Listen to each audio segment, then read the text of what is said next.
দেখছেন বিস club biscuit presents প্রবাস কণ্ঠ প্রাইম নিউজ।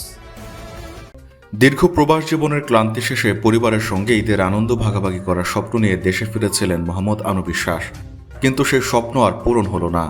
দেশে ফেরার কয়েক ঘন্টার মধ্যে আকস্মিক মৃত্যুতে নিভে গেল তার জীবন প্রদীপ। বৃহস্পতিবার রাতে মালয়েশিয়া থেকে দেশে ফেরেন তিনি।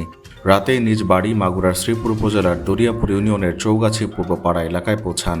তবে শুক্রবার সকালে হঠাৎ অসুস্থ হয়ে পড়লে তাকে দ্রুত শ্রীপুর উপজেলা স্বাস্থ্য কমপ্লেক্সে নেওয়া হয়। সেখানে কর্তব্যরত চিকিৎসক তাকে মৃত ঘোষণা করেন। চিকিৎসকদের প্রাথমিক ধারণা স্ট্রোকজনিত কারণেই তার মৃত্যু হয়েছে। মালয়েশিয়ায় থাকেন, আন্তর্জাতিক কর্মপরিবেশে স্মার্ট ও সফল ক্যারিয়ার করতে প্রস্তুত, তবে আপনাকেই খুঁজছে প্রাণ মালয়েশিয়া।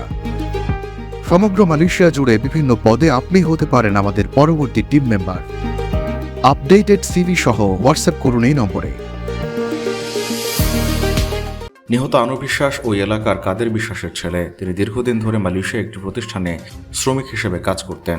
অসুস্থতার কারণে ছুটি নিয়ে দেশে ফিরেছিলেন। পরিবারের সঙ্গে কোরবানির ঈদ উদযাপন করার ইচ্ছা ছিল তার। পরিবার ও স্থানীয় সূত্রে জানা যায়, দেশে ফেরার পর রাতেই বাড়িতে পৌঁছান আনু।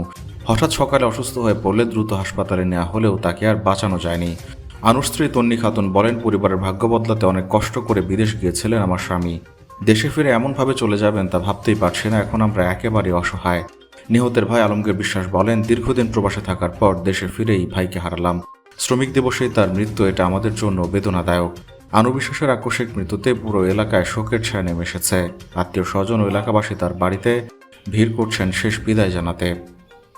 প্রবাস কণ্ঠ নিউজ ডেস্ক।